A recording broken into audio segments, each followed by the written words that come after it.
raconte. Christophe Andelatte. En octobre 2019, Ludovic Liebert, un infirmier de 46 ans, étouffe son fils et sa fille de 9 et 12 ans pendant qu'ils dorment. Ouvrons ensemble la cote B du dossier d'instruction de Ludovic Liebert. Europe 1, Christophe Andelatte. Dans le système judiciaire français, le dossier d'instruction contient un sous-dossier appelé cote B. Il rassemble les rapports des experts psychiatres, psychologues et de l'enquêteur de personnalité. Ouvrons l'un de ces dossiers. Andelatte raconte. Cote B sur Europe 1.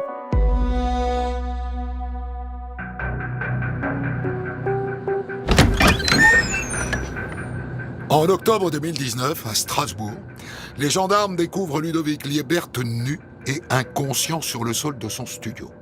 Et sur le lit, son fils, Léo, 9 ans, et sa fille, Lou, 12 ans. Tous les deux sont morts, a priori depuis au moins 48 heures. Les gendarmes comprennent vite que Ludovic Liebert a tué ses deux enfants. Il les a étouffés avec un oreiller, et puis il a tenté de se suicider. Pourquoi ? Il voulait punir son ex-compagne de l'avoir quitté. Il mûrissait ce plan diabolique depuis 1 an et demi.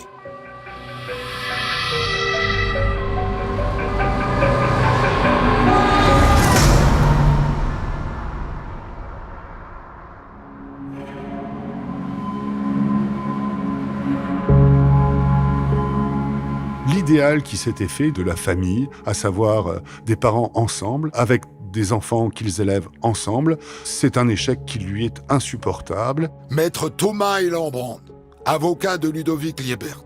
Et cet échec, il le fait à ce point souffrir qu'il le projette de mourir, et de mourir avec ses enfants. C'est pour ça qu'il va mettre en place ce projet invraisemblable d'acheter un appartement à Strasbourg pour pouvoir être enterré au cimetière de Strasbourg avec ses enfants. Il veut que sa famille soit réunie par la mort. C'est comme ça qu'il présente les choses, pour qu'ils soient tous les trois enterrés au même endroit. Docteur Alexandre Barata, expert psychiatre. Mais ça peut aussi être vu comme une façon de punir son ex-compagne, lui montrer, regarde, tout ça c'est ta faute, tu m'as quitté, maintenant il faut assumer les conséquences. C'était le message que Liebert Ludovic veut adresser à son ex-compagne.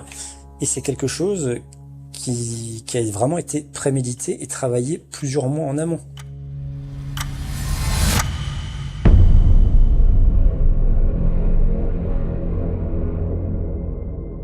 Donc, 3 mois avant les faits d'homicide, il essayait de tuer ses enfants. Donc la première fois qu'il a essayé, c'était en juillet. Il avait déposé une grosse bouteille de gaz dans leur chambre et il l'avait laissée ouverte toute la nuit.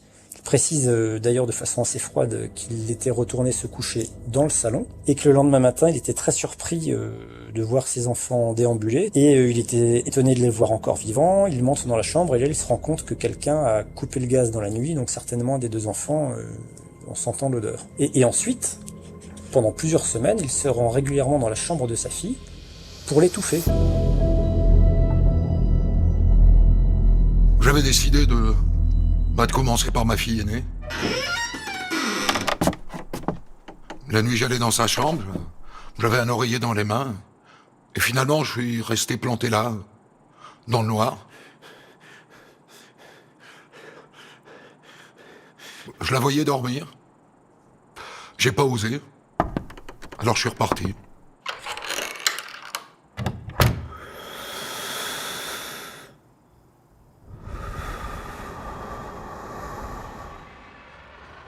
Et en septembre, une nuit, il trouve enfin le courage. À 3h du matin, il plaque l'oreiller sur le visage pour l'étouffer.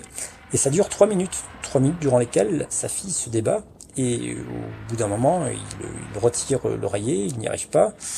Et il rassure sa fille. Et finalement, ce qui va précipiter le passage à l'acte final en octobre, c'est son ex-compagne qui lui remet les enfants de façon exceptionnelle un week-end sur son temps de garde à elle.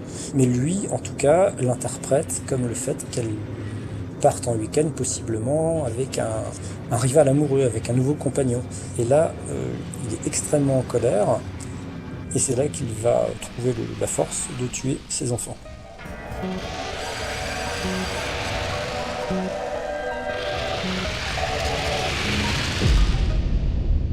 Code B43. Expertise psychiatrique du docteur Alexandre Baratta. Ludovic Liébert passe à l'acte le 11 octobre 2019. L'infirmier se rend d'abord dans la chambre de sa fille. Il lui plaque l'oreiller sur le visage. La fillette se débat et elle crie pendant près de 5 minutes. Une fois la fillette immobile, Ludovic Liébert vérifie son pouls pour s'assurer de son décès. Le père de famille se rend ensuite dans la salle de bain et il se passe le visage sous l'eau.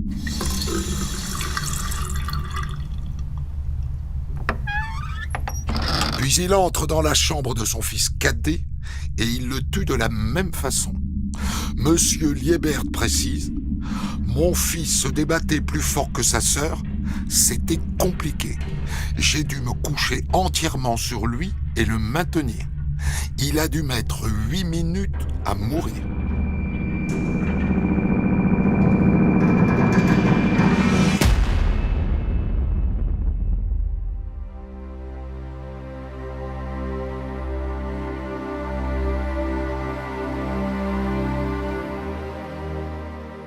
Et une fois que son fils est décédé, Ludovic Liébert voulait en finir avec la ville, voulait se suicider. C'était le projet initial. Il avait préparé du matériel pour son geste.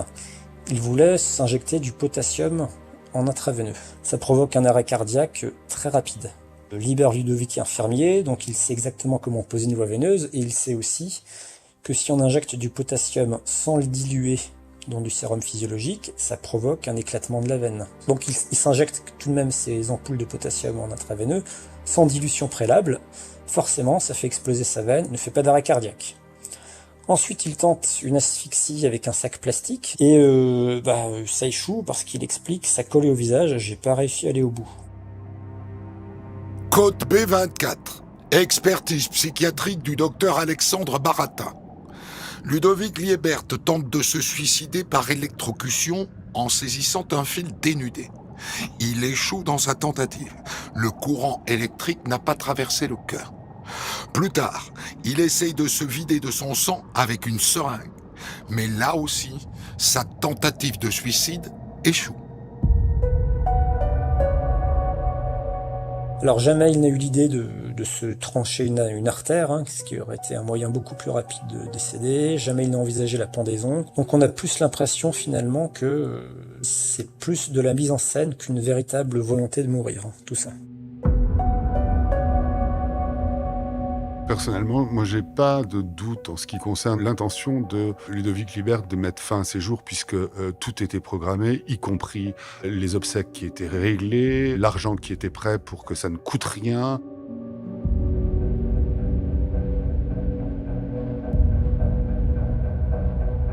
Donc son projet était clair. Et ensuite, sur l'incapacité qu'il a eue à réaliser son projet suicidaire, moi je ne me prononce pas, je ne suis pas spécialiste du potassium. Je sais que dans un premier temps, il s'en est injecté 1 milligramme, ensuite 2, ensuite je ne sais plus, il n'en avait plus assez. Ensuite, il s'est prélevé le sang. Après, il a dénudé des fils électriques pour essayer de s'électrocuter. L'essentiel de son projet devant être de mourir dans cet appartement, il ne pouvait pas aller se jeter sous le métro ou passer sous un bus. C'était pas possible. C'était pas conforme au projet.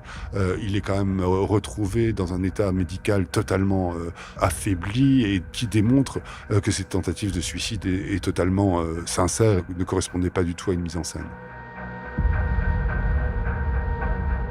Ce qui était paradoxal dans ce dossier, c'était l'énergie, le caractère méticuleux qu'il avait mis en œuvre pour arriver à l'assassinat de ses enfants, et lui-même se rate.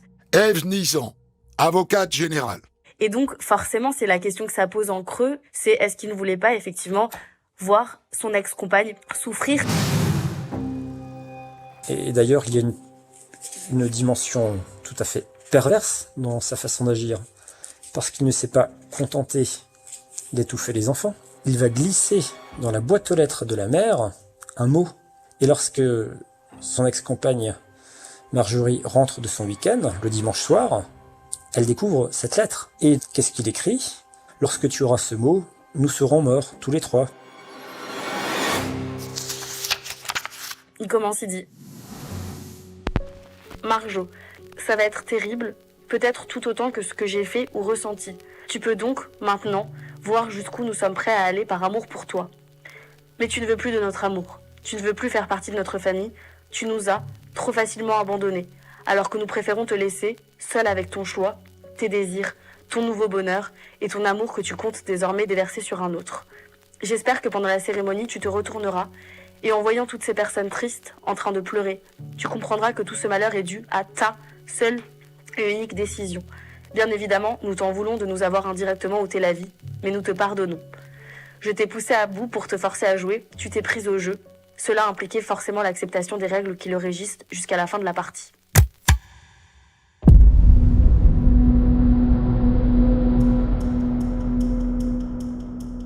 Code B44. Expertise psychiatrique du docteur Alexandre Baratta.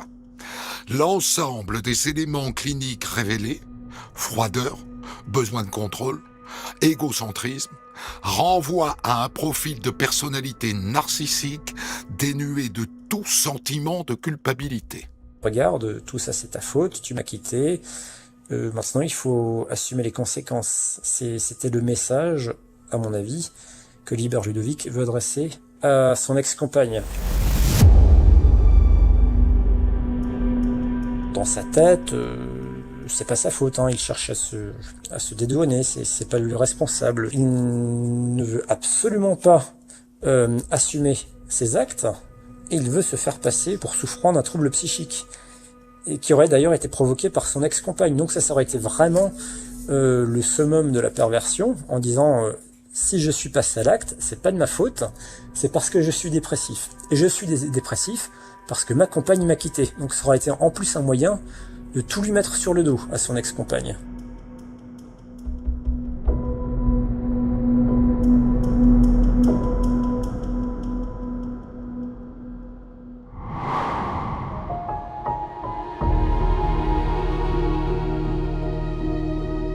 C'est la noirceur de ce dossier qui surprend en premier. Maître Thomas Elambrand, avocat de Ludovic Liebert. Ce projet triplement suicidaire que nourrit Ludovic Liebert et la façon dont il revendique la préméditation de ce geste sur une très longue période.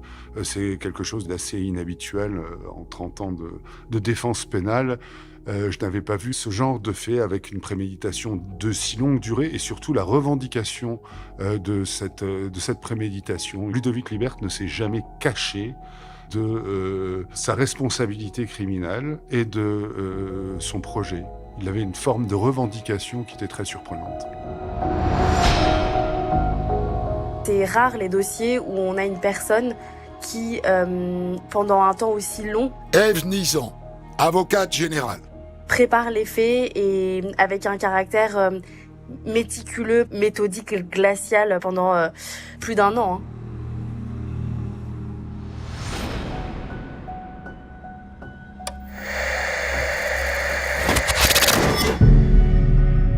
Double infanticide à Strasbourg. Un homme de 46 ans est actuellement en garde à vue. Ludovic Liebert a reconnu avoir tué ses 2 enfants, Lou, 12 ans, et Léo, 9 ans. La mère, Marjorie, avait donné l'alerte quelques heures plus tôt. En rentrant chez elle, elle avait découvert un courrier inquiétant du père dans lequel il menaçait de se suicider et de tuer les enfants. Le couple était en instance de divorce depuis 1 an et demi.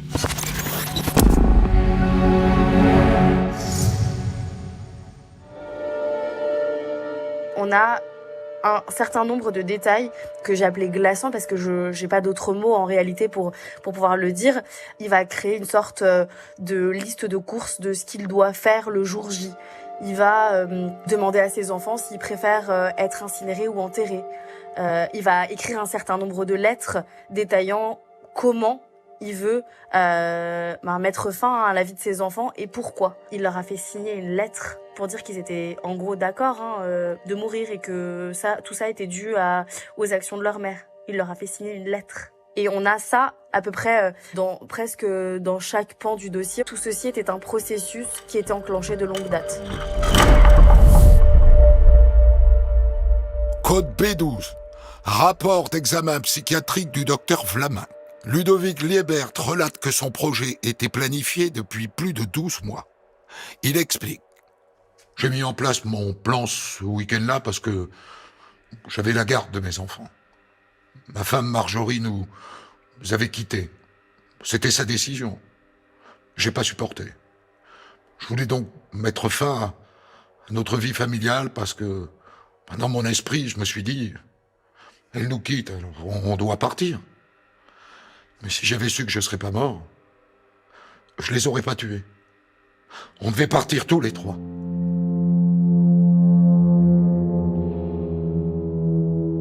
Tout le cœur de ce dossier, finalement, c'était de savoir est-ce que cet homme était en pleine possession de ses moyens au moment où les faits ont été commis.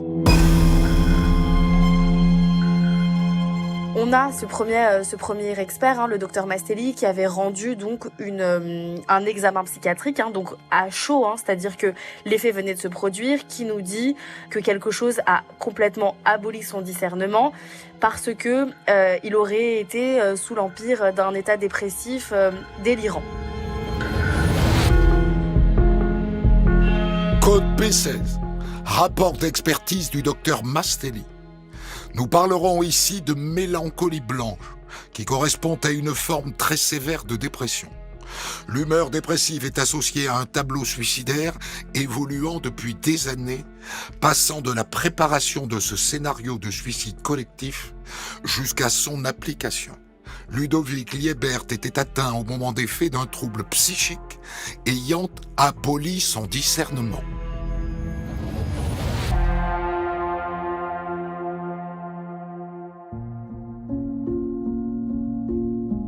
Le docteur Mastelli décrit une profonde dépression depuis plus d'une année et il décrit un processus de mise en place d'une idée triplement suicidaire qui devient à ce point obsessionnel dans son esprit qu'il interprète d'une façon délirante les propos de son entourage, et le docteur Mastelli va notamment décrire le fait que, au travers de propos tenus par sa fille, Ludovic Liébert a l'impression que sa fille, 1, a compris son intention, et 2, accepte son projet.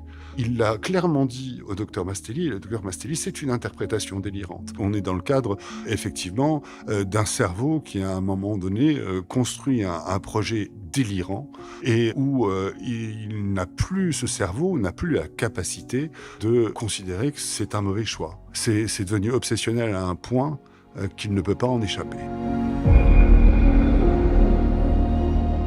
Je pense que le docteur Mastelli est conscient de la gravité des faits commis par Ludovic Liébert, et son rapport est conclu à une abolition du discernement. Le terme est repris à plusieurs reprises dans le rapport d'expertise. Il conclut à la nécessité d'un internement de Ludovic Liébert qui doit dès lors échapper à la justice des hommes.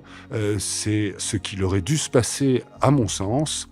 Mais au fur et à mesure des rapports d'expertise, on est arrivé à des rapports d'expertise qui sont, à mon sens, destinés à convenir que M. Liébert doit être jugé. Il me semble que ces rapports d'expertise ne sont pas du tout à la hauteur du rapport qui a été fait par M. Mastelli. Code B17. Rapport d'examen psychiatrique du docteur Guillaume Vlaminck. Ludovic Liébert présente une psychorigidité patente qui laisse penser que son discernement a pu être altéré au moment des faits. Ses caractéristiques de personnalité sont particulièrement prégnantes et patentes et contributives avec l'infraction qui lui est reprochée. Vous savez, docteur, je pense sans cesse à ce que j'ai fait. Je me repasse tout le film dans ma tête. C'est difficile. Je suis coincé. J'arrive pas à repenser à autre chose. Je suis crispé, mon cœur tape fort. Je me demande si ça aurait pas pu être autrement. Et finalement, je me dis qu'il n'y avait pas d'autre solution.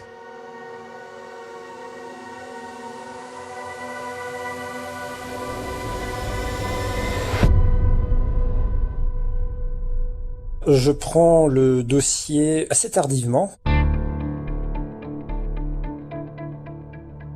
Je suis contacté par le président de la cour d'assises et je dispose d'un délai assez court pour rencontrer le sujet en détention. Et je dispose des précédents rapports d'expertise qui ne vont pas dans le même sens. Lorsque je le rencontre à la prison de Nancy, je suis extrêmement vigilant sur ma grille de lecture clinique. Voilà, je creuse énormément pour ne pas passer à côté d'une dépression larvée ou d'un autre trouble psychique éventuel. Alors, ce que je vois, c'est un sujet qui est tout à fait dans l'échange verbal. Je ne retrouve pas de tristesse de l'humeur, pas de labilité émotionnelle. Il fait un discours de façon tout à fait froid et factuelle. On ne retrouve pas d'empathie non plus, hein. C'est quelqu'un qui a une grande froideur du contact. Il n'est pas du tout suicidaire. Lorsque je lui demande comment il voit l'avenir, quelqu'un de dépressif ne peut pas se projeter, il peut avoir des idées suicidaires, des idées noires, se dire pour moi l'avenir c'est foutu. Non, lui, ce qu'il me dit, c'est que il a envie de retourner à la vie de soignant, il a envie de travailler à nouveau comme infirmier en disant je trouve ça gratifiant de soigner les autres, il me le rendait bien. Code B48. Expertise psychiatrique du docteur Alexandre Baratin. Monsieur Liébert ne souffre d'aucun trouble mental évolutif. Aussi, la question du discernement ne se pose pas pour nous. Lors des faits qui lui sont reprochés, le sujet ne souffrait d'aucun trouble mental ayant pu abolir, ni même altérer son discernement. Et d'ailleurs, M. Libert Ludovic est tout à fait dans la manipulation et le mensonge, parce que lorsque je le rencontre en détention, la première chose qu'il me dit, c'est qu'il a été hospitalisé 3 fois en psychiatrie, que les 3 fois son psychiatre lui a prescrit un antidépresseur et a posé un diagnostic de grave dépression. Ce qui n'est pas le cas, hein. Le psychiatre qui l'a suivi n'a jamais posé de diagnostic de dépression et ne lui a jamais prescrit aucun antidépresseur. Donc là, il est pris en flagrant délit de mensonge.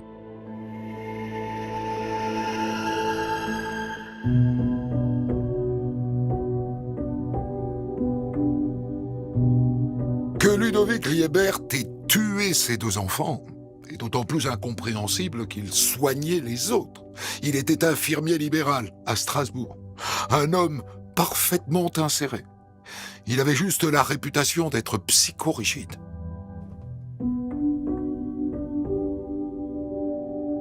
Pour Ludovic Liébert, être infirmier n'a pas été une vocation, c'était un plan B. Lui, il se voyait pharmacien.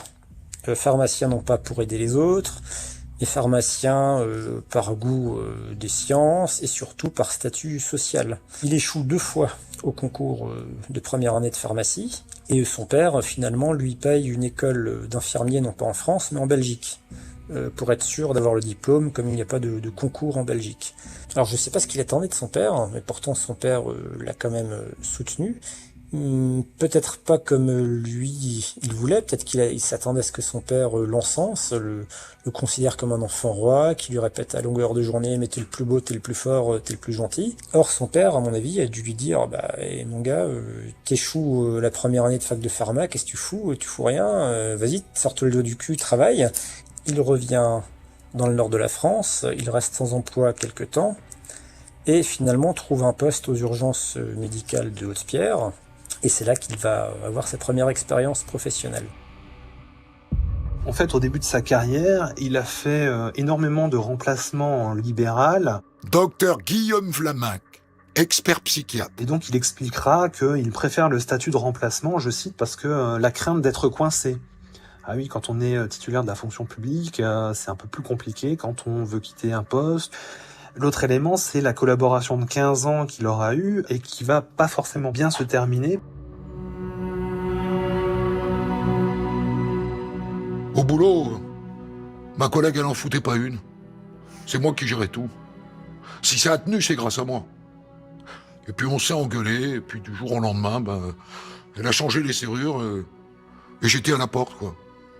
C'est injuste. Je sais pas quoi vous dire de plus. Et à un moment donné, sa collaboratrice, elle a voulu mettre les choses au clair, et lui, il n'a pas voulu. Mais on se rend bien compte que quand lui, il ne contrôle plus finalement le fonctionnement du cabinet libéral, l'opposition avec sa collaboratrice, et ça amène à des problèmes professionnels, en fait.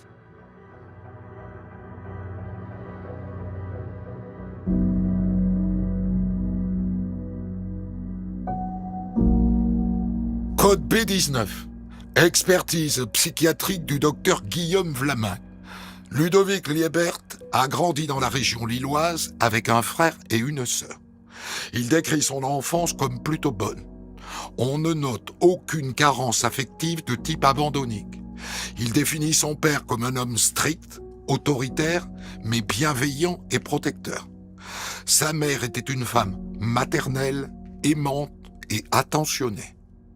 Au moment où nous le rencontrons, il nous explique que les relations avec le père sont très conflictuelles. De toute façon, ça fait, je cite, 35 ans qu'il encaisse, et on comprendra très rapidement qu'en fait, s'il n'y a pas eu de carence affective ou éducative durant l'enfance, il a été modelé quand même dans un cadre très rigide, très autoritaire, sur une représentation de la figure paternelle et de la famille très rigide, elle aussi, et donc ça caractérise aussi sa capacité, lui en tant que père, à reproduire ce modèle et le fait d'avoir des difficultés de s'adapter. Les éléments aussi très importants, c'est la question de sa vie psycho-affective, parce qu'il va nous expliquer que il a eu avant sa vie maritale 2 autres relations dont les ruptures ont été faites à son initiative.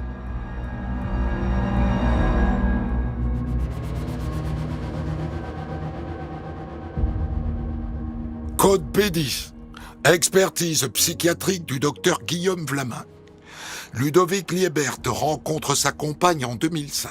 Elle aussi est infirmière. Ils ont une fille en 2007 et un garçon en 2010. À partir de 2013, donc ils vont vouloir avoir un 3e enfant et malheureusement cela ne va pas pouvoir se faire pour des raisons médicales. Il va y avoir une interruption médicale de grossesse. Pourquoi il regrette cette 3e grossesse qui n'est pas allée à son terme?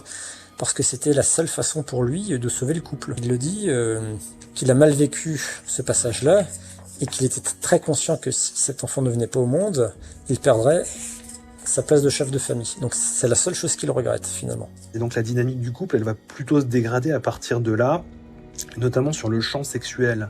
Et en fait, on va se rendre compte que Monsieur Liebert, il a quand même une propension à la relation d'emprise, et la question de la contrainte et de l'aspect coercitif peut aborder.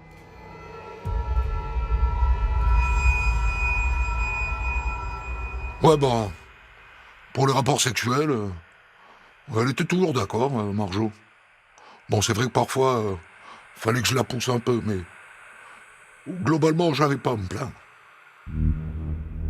Bon, c'est quand même une forme de contrainte morale qu'il ne semble pas percevoir et qui a quand même un impact sur le plan de la vie conjugale, puisque la sexualité, c'était vraiment une source de conflit. On se rend compte que c'est un individu qui est très rigide, qui a des idéaux, qui a une idée de la famille. La famille, elle doit être comme il l'a définie, et si la famille ne peut pas être comme il l'a défini, il va avoir des grandes difficultés à s'adapter. Ces mécanismes d'emprise entre Marjorie et Ludovic Liebert, elle va se caractériser aussi à chaque fois que Madame va vouloir le quitter. Parce qu'il va y avoir des tentatives, mais alors il va mettre en place des processus pour maintenir cette relation. Dans un premier temps, ça va être... on va faire une thérapie de couple. Et en fait, on peut se poser la question de l'aspect utilitaire de cette thérapie, parce que par la suite, quand la séparation sera de fait, il nous expliquera que non, il n'a pas eu besoin de thérapie, ça sert à rien. Et là encore, c'est des mécanismes de contrôle qu'il va continuer à mettre en place après la séparation.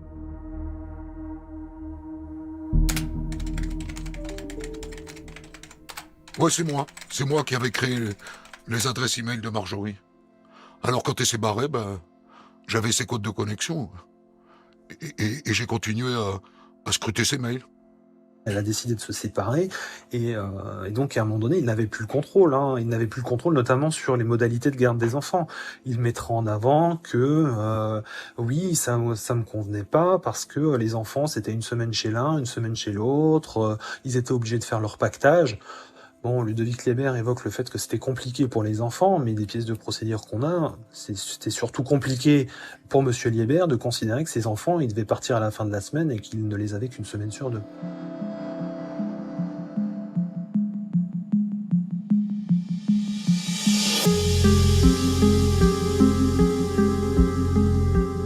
Pour comprendre comment le couple s'est délité, la juge d'instruction ordonne une expertise psychologique de Marjorie, l'ex-compagne de Ludovic Liebert.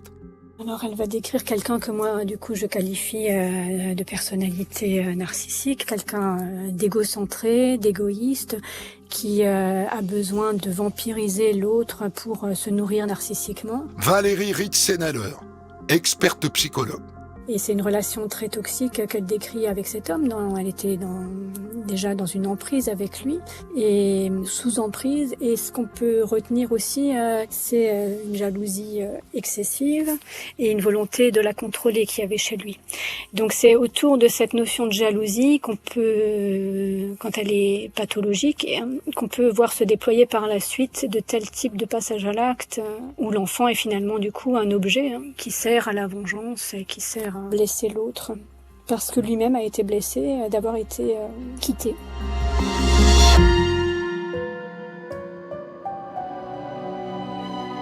Ce qui est déconcertant quand je rencontre Marjorie, c'est que je m'attends à voir une femme, une mère en tout cas, en détresse et en grande souffrance, mais la première image que j'ai d'elle, c'est pas celle-ci. C'est une très jolie femme qui a une tenue très soignée, presque un peu, on va dire, un peu figée. C'est vraiment des vêtements assez serrés, très apprêtés. Je crois même qu'elle porte des talons, les cheveux très bien coiffés, elle est maquillée. Enfin, elle a une présentation comme ça, presque sophistiquée, pas dire tirée à quatre épingles, mais ce serait presque ça. Et un visage aussi assez peu expressif. Elle est assez désagréable en fait dans le contact et je comprends au fur et à mesure que l'entretien se déroule qu'en fait elle fait tout pour tenir face à l'horreur de ce qui vient de lui arriver et que tout ce qu'elle a mis en place comme ça au niveau de sa tenue ou de son contact vis-à-vis de l'autre, c'est une façon de mettre les choses et les gens à distance pour tenir psychiquement parce qu'elle est prête à s'effondrer, elle est au bord du gouffre.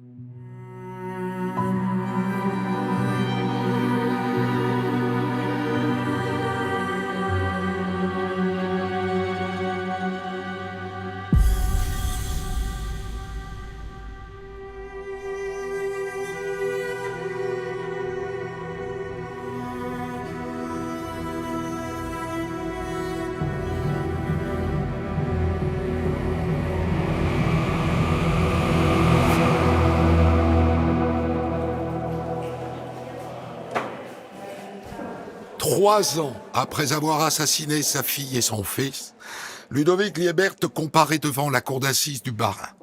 Il risque le maximum, la réclusion criminelle à perpétuité. Dans le box, il reste imperturbable.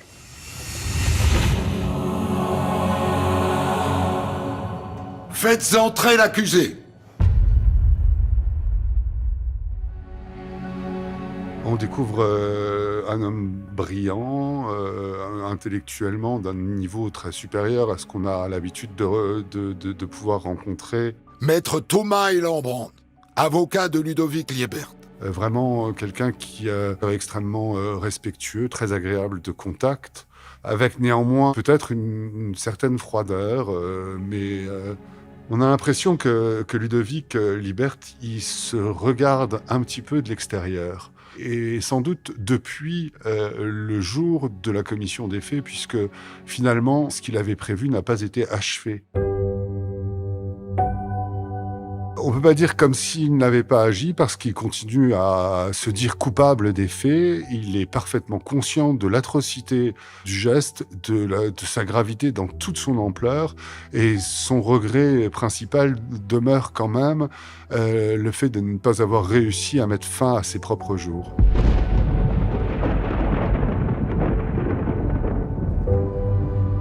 Il coopérait dans le sens où il répondait aux questions, il était toujours froid. Ève Nizan, avocate générale. Elle était aussi très froide parce que elle ne pouvait pas s'autoriser, je pense, à s'effondrer parce que l'effondrement, il est impossible pour elle. Je pense qu'elle vivait pour ce procès, pour pouvoir avoir des explications.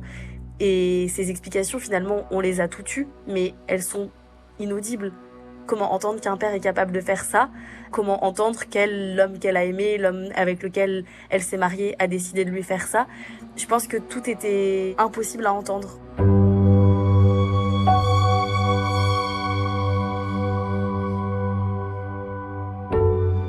Le sentiment qui s'impose donc à cette mère de famille, c'est le poids de la culpabilité.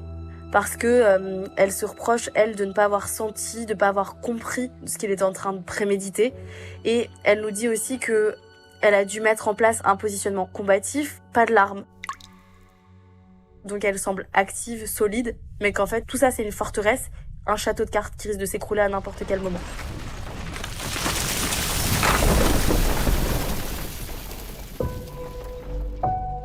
Et j'ai trouvé effectivement que ce terme était presque morte psychiquement. Elle fonctionnait encore, elle travaillait, elle avait pris 2 emplois. Valérie Ritzenhaller, experte psychologue. Elle ne faisait plus que ça, travailler, elle se permettait pas de loisirs, elle avait plus envie d'ailleurs de prendre du plaisir ou d'avoir un loisir. Et elle survivait à peine. Ce passage à l'acte, le meurtre de ses enfants, c'était une atteinte directe la concernant elle et qui avait abouti dans le sens où elle avait été psychiquement tuée. C'est ce qu'il voulait en réalité, c'est de la tuer à travers le meurtre de ses enfants. C'est ce qu'il dit finalement dans ses lettres, c'est-à-dire je veux que tu sois témoin, je veux que tu vois la souffrance que tu m'as imposée en souffrant toi-même à travers la perte de tes enfants. Et cette souffrance, il veut qu'elle la vive toute sa vie. Il veut qu'elle y pense chaque jour de sa vie, ce qui en réalité va être le cas.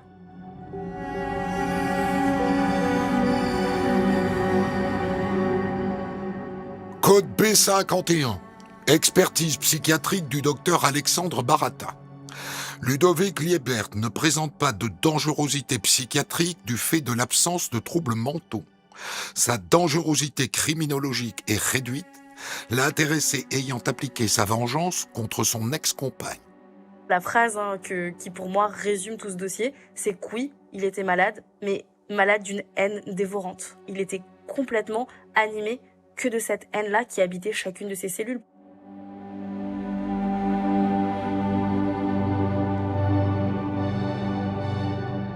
J'ai jamais eu l'impression de rencontrer un monstre et j'ai jamais eu l'impression de défendre un monstre.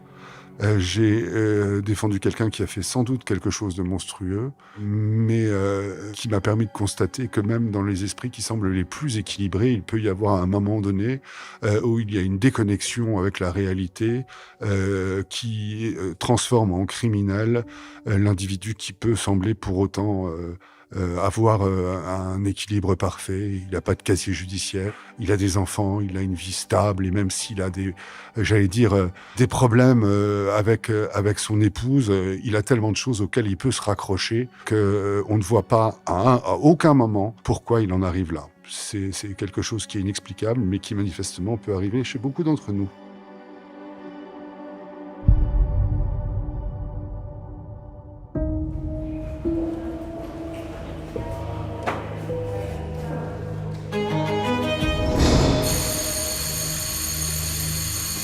La cour! Requérir la réclusion criminelle à perpétuité, c'est quelque chose de lourd. C'est jamais, c'est pas avec gaieté de cœur qu'on demande à ce qu'un homme passe sa vie derrière les barreaux. C'était nécessaire dans ce dossier et pour moi, il n'y avait aucune autre alternative, aucune autre possibilité. Mais il n'a fait montre d'aucune émotion, c'est-à-dire qu'on est là pour l'assassinat de ses 2 enfants. Et la seule larme qui a été versée, la seule émotion, ou début d'émotion, c'était lors du dernier mot. Sinon, rien.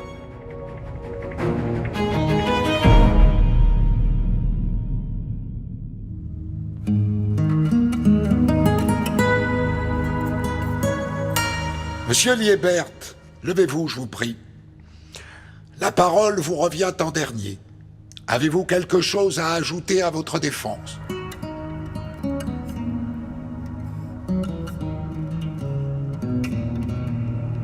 Oui.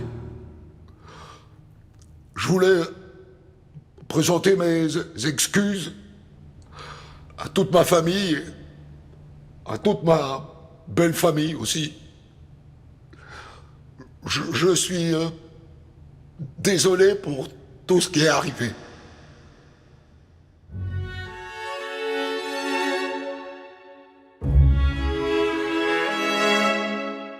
Parfois, quand on va en cour d'assises, on a une sorte de déferlement d'émotions avec beaucoup de larmes. Et là, dans la salle, c'était une sorte de silence très pesant qui était peut-être à l'image de ce qui était devenu leur vie. C'est-à-dire ce silence et ce caractère dénué maintenant de toute vie.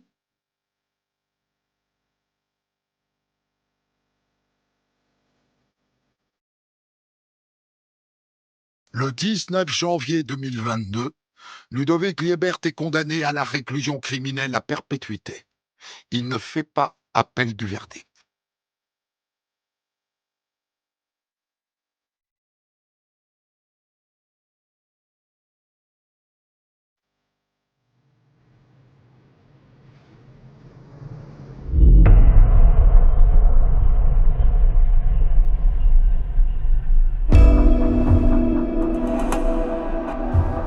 C'était On de Latte raconte Code B.